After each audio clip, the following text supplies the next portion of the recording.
Aujourd'hui, je vais vous raconter une histoire vraie qui glace le sang et qui a marqué l'Amérique dans les années 1950. Et premièrement, je tiens à m'excuser du rythme des vidéos.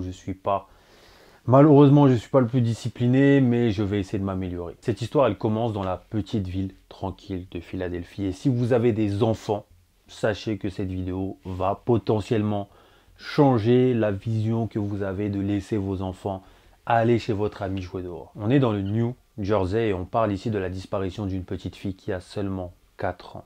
Marie-Jeanne Barker. Cette histoire, je l'ai choisie parce qu'elle est à la fois tragique, mais aussi très mystérieuse. Et comment une enfant, elle peut disparaître du jour au lendemain sans laisser de traces et mourir de faim. On est le 25 février 1957, Marie-Jeanne Barker est une petite fille de 4 ans et ce matin, comme souvent, elle part jouer chez une amie à elle qui vit tout près, dans la même rue et qui a un petit chiot de 4 mois. Et très souvent, Marie-Jeanne Barker, elle y va plus pour le petit chiot que pour la jeune fille. Les deux petites filles, elles s'amusent un peu dehors et à un moment donné, l'amie de Marie-Jeanne Barker, elle rentre à la maison et elle laisse Marie-Jeanne Barker avec le chiot. La petite jeune fille qui est rentrée à la maison, elle oublie certainement Marie-Jeanne Barker et c'est la mère de Marie-Jeanne Barker qui voit que l'heure passe, voit que sa gamine n'est pas revenue à la maison, elle décide d'aller la chercher. Ce jour-là, elle vient, mais il n'y a pas de gamine. Marie-Jeanne Barker a disparu. Elle est ni dans la maison, ni dans le jardin avec le chiot. Alors elle commence un peu à chercher dans le jardin, elle se dit qu'elle doit être à côté, peut-être qu'ils ont vu un papillon, ils ont suivi un papillon, mais c'est pas le cas. Et au fur et à mesure que le temps passe, l'angoisse commence à monter. La mère, elle est désœuvrée et les voisins, ils commencent à arriver un peu partout pour venir chercher avec la mère Marie-Jeanne Barker. Elle a totalement disparu. Alors tout le monde fouille un peu partout. On fouille tout d'abord les environs, ensuite on fouille tout le quartier, ensuite on fouille chaque jardin, chaque recoin. Pourtant, rien. C'est comme si Marie-Jeanne Barker, d'un coup, elle s'était évaporée. Et ce qui est bizarre, c'est que le chiot s'est évaporé lui aussi. La jeune fille a disparu, elle a 4 ans, mais le chiot de 4 mois a disparu aussi. Qui aurait pu enlever une gamine, mais aussi enlever le chiot? C'est pas logique. Très vite, la police elle a alerté et un enfant de 4 ans qui disparaît, c'est extrêmement inquiétant. Surtout que quelques jours avant, si vous avez vu ma dernière vidéo, on a retrouvé le cadavre d'un jeune enfant dans une boîte en pleine forêt. Et donc là, les autorités, elles se disent, bon, potentiellement, il y a un serial killer qui habite à côté et qui a séquestré le premier enfant. Et la deuxième victime, c'est forcément Marie-Jeanne Barker. Les autorités, ils lancent une grande enquête pour retrouver la gamine. Ils s'interrogent les voisins, les amis, les passants. Ils essayent de reconstituer les dernières heures de la petite fille, voir les traces du chiot dans le jardin, mais il n'y a rien du tout. Il y a même des battues qui sont organisées, impliquant la police et près de 200 habitants de la ville qui se mobilisent en masse. Une petite fille comme ça, on est tous inquiets. Ils fouillent chaque maison, chaque recoin, chaque quartier et toujours rien. Et les parents de Marie-Jeanne Barker, ils iront même jusqu'à faire un appel à la télévision à la personne qui a potentiellement kidnappé leur fille.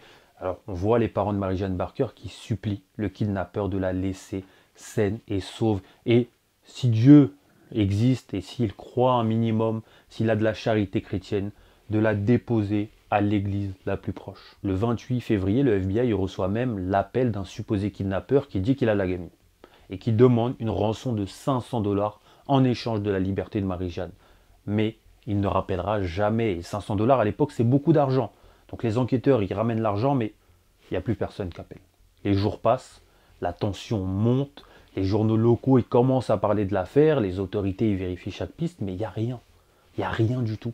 Elle a disparu du jour au lendemain. Et imaginez le désarroi des parents quand on voit qu'on a perdu son enfant et on ne sait pas où elle est. Voilà, notre enfant qu'on aimait, qui était censé revenir à la maison ce soir-là, elle a disparu. Et personne ne sait où il est. J'imagine même pas les nuits qu'ont dû passer les parents. Pour les enquêteurs, malgré tous leurs efforts, l'espoir il commence à faiblir. Mais les recherches, elles continuent et les autorités vont finalement réussir à la retrouver, mais pas dans l'état dans lequel on espérait la retrouver. C'est seulement quelques jours après la disparition, le 3 mars 1957, que l'enquête va prendre une tournure tragique, mais assez bizarre en même temps. La police, elle décide de refouiller une maison qui est inhabitée, qui appartient à un membre de la famille de l'ami de Marie-Jeanne Barker, et qui est pas loin du domicile de Marie-Jeanne. C'est une maison que les gens ont déjà fouillée plusieurs fois auparavant. C'est une maison qui est en travaux, il n'y a pas d'habitants dedans, mais les policiers, ils se disent, on l'a déjà fouillée, mais on va y retourner pour savoir si on n'a rien manqué. On ne sait jamais. Quand ils rentrent dans la maison, les policiers ils refouillent pièce par pièce et c'est quand ils arrivent dans la supposée chambre de l'acquéreur de cette maison qu'ils ouvrent un garde-robe, une sorte de placard qui n'existe plus trop dans nos maisons qui sont devenues toutes petites, mais ils ouvrent la garde-robe et là, ils trouvent une jeune fille qui est recroquevillée sur elle-même. Et à côté d'elle, il y a un chiot qui explose de joie quand il voit les policiers. Malheureusement, la gamine est morte de faim, mais le chiot a survécu. Et il y aura un journal local qui va titrer, et j'ai trouvé ça tellement dégueulasse, qui va titrer « Les jeunes filles meurent et les chiots survivent ». Pour les policiers, c'est insoutenable de voir cette gamine qui est décédée. Il y a des policiers qui vont même se mettre à pleurer devant ce spectacle parce que c'était leur mission de la retrouver et ils ont échoué. Pour le chef de la police de l'époque, c'est évident. Il y a quelqu'un qui est venu, le kidnappeur qui avait appelé la police, qui a placé le corps de la gamine dans le placard parce que le chiot a survécu. Et le chiot, comme il a survécu, il semble avoir été nourri. Et même le chef de la police, quand il est arrivé dans la garde-robe, il a vu qu'il n'y avait pas d'excréments de chien sur le sol.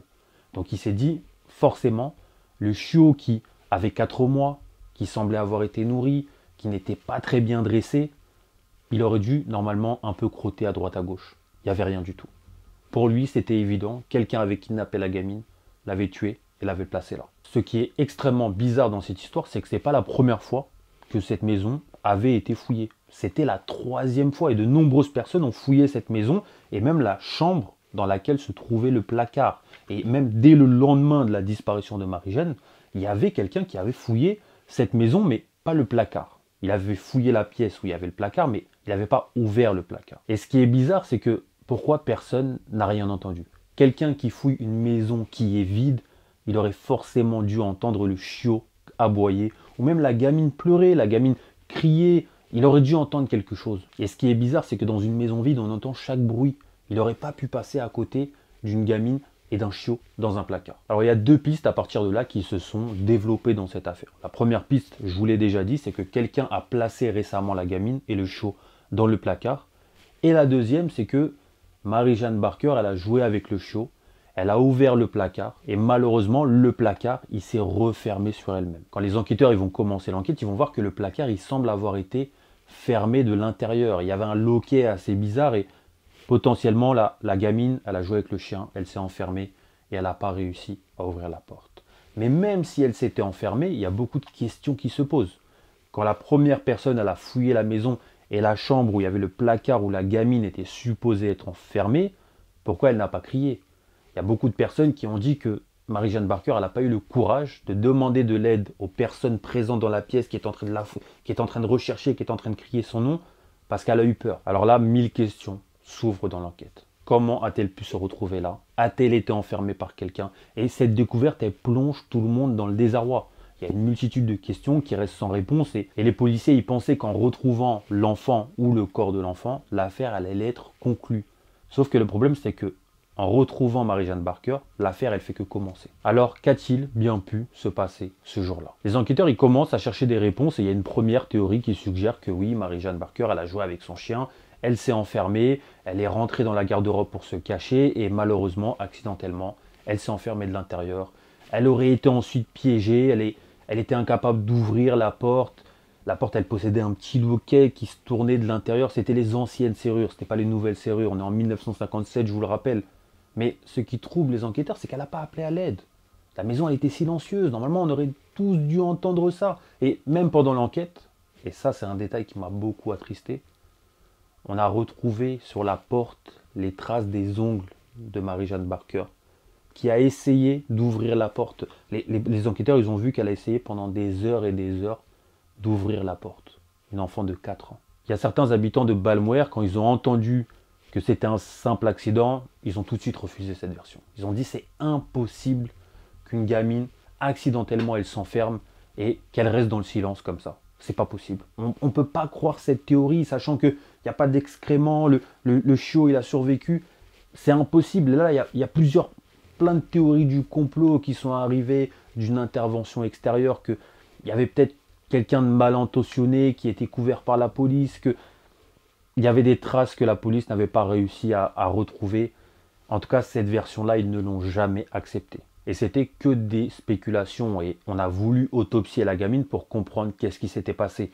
Lorsque les médecins légistes ils ont autopsié le corps de Marie-Jeanne Barker, ils n'ont trouvé aucune trace d'un acte criminel, de quelqu'un qui lui aurait fait quelque chose de mal. Et en 1957, malheureusement, il n'y a pas de technologie d'enquête avancée, il n'y a pas de recherche ADN, il n'y a pas grand-chose, mis à part l'autopsie et, comme un bon vieux film de Colombo, voilà, des hommes en blouse, il n'y a pas ça à l'époque. La conclusion officielle de l'enquête, c'est que Marie-Jeanne Barker, elle est morte officiellement de déshydratation et d'épuisement. Et ce chiot qui est resté auprès d'elle jusqu'à la fin, ça rend cette histoire encore plus déchirante. Et le chiot, ça va devenir une véritable énigme pour les enquêteurs.